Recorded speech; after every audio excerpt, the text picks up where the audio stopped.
Second startup after injectors. See what she does.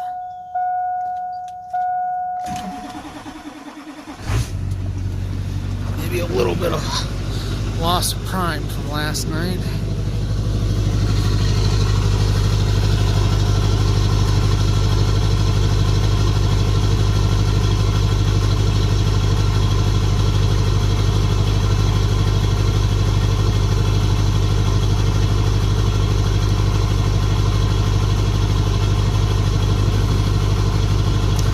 Looks like just regular cold frickin' chooch,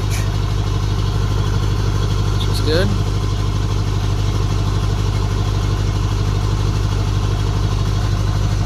The phone makes it look like it's cleared up, and it just about has.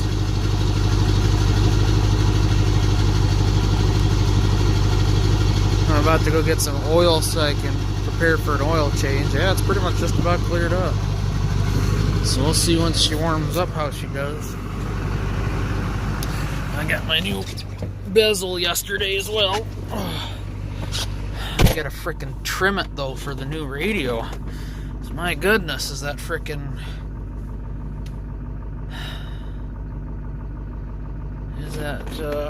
I mean, the whole frickin' thing is in the way, blocking my buttons. I don't know what to do about that. Because I know the radio bracket can adjust to move it up, but I'm pretty sure this radio, there's a metal brace that goes back behind the radio, and I'm pretty sure this thing is pushing up into that bracket. So I don't know that I'm going to be able to lift it up too much. This is a bummer. Oh, kick on the heated seat. Just got out of a warm truck, so into a cold one. Yeah, yesterday we went 9.4 miles. That's it. That's all I can show you. Otherwise, there's nothing else to show it. So, I mean, there's not a whole lot going on. As long as the truck isn't smoking and isn't putting fuel in the oil, I mean, we should be good to go. I'll take one more quick little look at it before we probably start getting going. Just a little bit of blue.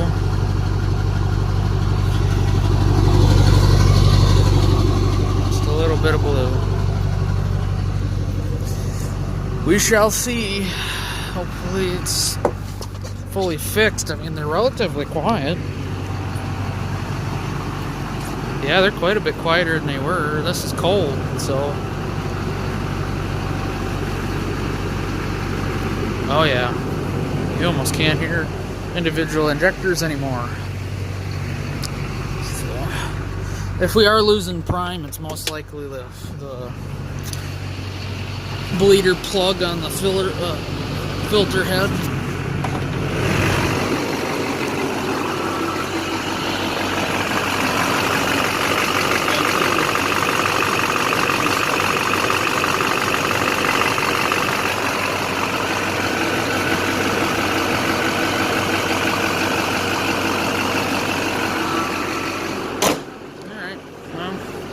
I will do an update once she's warm. So I went for a drive about, what is that, 16-mile drive. And we've got that for balance rates. The truck's fully warmed up, you can see there, to 185 degrees. So we're sitting pretty decent. Check the tailpipe. Been idling here for a good 4 or 5 minutes here. And I physically can't see anything. I'll get a couple wafts here. It smells like a diesel running like it should. Not burning your eyes with frickin' raw fuel. So that's... Yeah, because I can't physically see anything coming out. So I think we're good there. Get a little how quiet it is now that it's warmed up.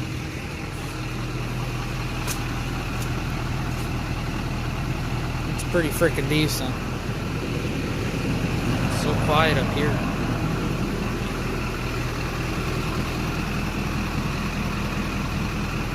So now the only thing I had come up, I had a check engine light pop on See, about a third of the way through my freaking driving.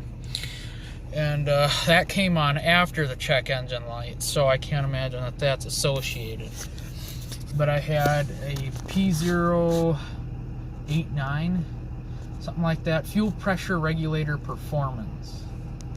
I don't know a freaking clue what that means, so we're gonna have to look into that. But so far, I mean, the truck's got just a smidge touch your throttle off the line, and I mean, I was plowing 75, 80 down the freeway there, and it was quiet. You almost couldn't hear the injectors at all. I was very surprised. So this truck is the injectors are really taking it to a new level of just, you know, and it's louder in the interior now, because when I did the heater box, most of that insulation back there was falling on top of the downpipe, and I was like, this is probably not good. I just ripped it all out, and I'm like, I'm just gonna have to replace it. And so I've been searching around trying to find a good, hopefully the best firewall insulation, not just for thermal but for noise. I'd like to get that replaced because right now I guarantee with that firewall, you probably wouldn't be, with that firewall insulation, you probably wouldn't be able to hear the engine hardly, because it's nice and quiet now. But I went out, I picked up some oil. I've got another jug in the house that's full already, so save some money there this round. So, but yeah. And the reason I ended up with a full one is because I forgot I had a jug with 2 quarts in it. Because Royal Purple, I mean, they make single quarts, but where you go to buy it, you can't find them. So O'Reilly's, Walmart, they don't have single quarts of 1540 Royal Purple. So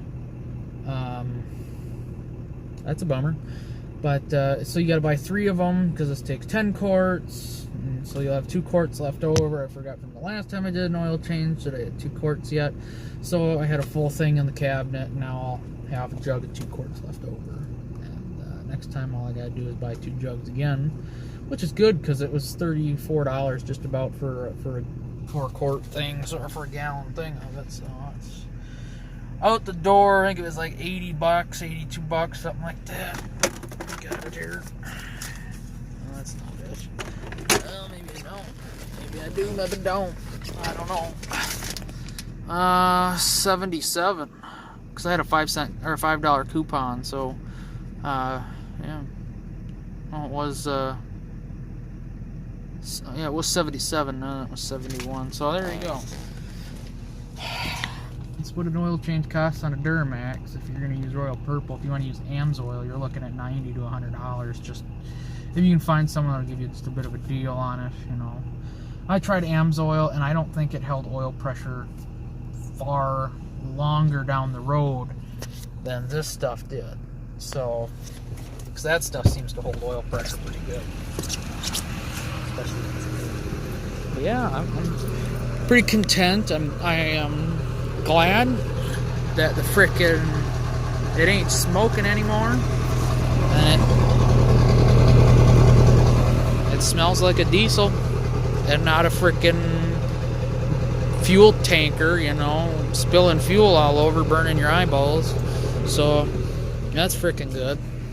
So alright, I'm gonna try and get this bezel matched up with the other one and see how much of that opening I have to Dremel out for the radio, so I can get that in here. But this one matches better. It's brown all the way around, so it matches the brown cover.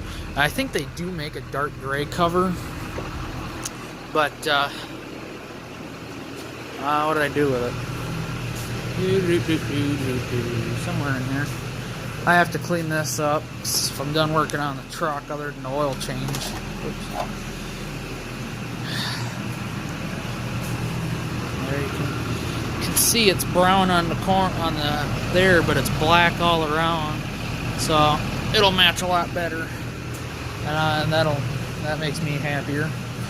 But yeah, it's just, you know, this opening for the radio is way too big, way too big. The top was fine. The bottom was way too much, and it ate into the heater control, and then there was a gap at the bottom of the heater control. So that's, you know, it's 03 to 06. So I got to compare the one that was in here.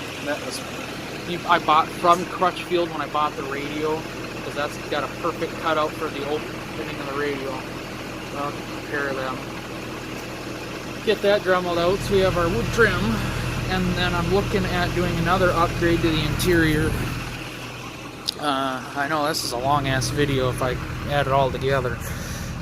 The Escalade Platinums had wood trim here and had wood trim over the panel. Now I'd probably have 2 open holes for the window controls, or I don't know how I'd do that, if I'd find a piece of wood kit online or something, but I really like the handle with the wood trim. I found someone online that had the door panels for 40, 50 bucks a piece. I mean, yeah, I just need the armrests, and no, they'll be none the wiser when I go to sell them.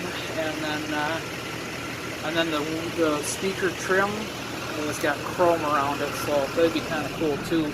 I don't know if that's gonna swap over though, because that door panel's probably molded for the chrome trim around there. So either way, I'm fine with that. But I just want the handle with the wood trim, and I want to get rid of these gaudy frickin' things. I just want to go with that, with the wood trim there. I think that'll be good. So I got to get all this stuff cleaned up yet, because none of it's been cleaned really. So, but I got my cleaner the other day, you know. I'm just so happy I can frickin' let the truck idle now. Fires up good. I was always just so afraid to let the truck idle, because you're pumping all that. It's just letting all that fuel into the cylinder that it can't burn all that fuel. So what are you doing? You're pushing a lot of fuel past the rings, whatever. And, clean. Dad put the trash out, so I don't have the bottles anymore, but you can look it up, whatever. This isn't the cleaner, the brand and whatever it is. I just use the bottle. It is, you can get it off of Ammo NYC, AMMONYC.com, and I use the interior lather cleaner. It foams up a little bit, and I mean, that stuff is the best stuff I have ever used, and it's $20 a bottle. It sucks, but I mean, I'm happy to pay that, because it has one bottle has lasted me a very long time, because I try not to use it so much. But I mean, for the dirty stuff like the seats in the black truck there, I'm gonna have to use it on that, and it does wonders, and it does it like that too. So there's not a whole lot of effort that has to go into it. So that stuff comes in handy, and you can use it on pretty much everything: leather, vinyl, plastic. So it's the bee's knees, man. So anyway, that's the Lb7 after an injector swap. I mean, frick, 18 hours pretty much into it. Me, myself, and I had complications, a couple stripped out valve cover bolts and crap, but not hard to do. Everybody fears the job. It's not hard. It's just time consuming. It's nuts and bolts and torque specs. That's all it is, except when your injector cup comes out and you can't get the injector cup off. So prepare. Order a set of injector cups. If you need to return them, whatever. But that's that. Thanks for watching. God bless.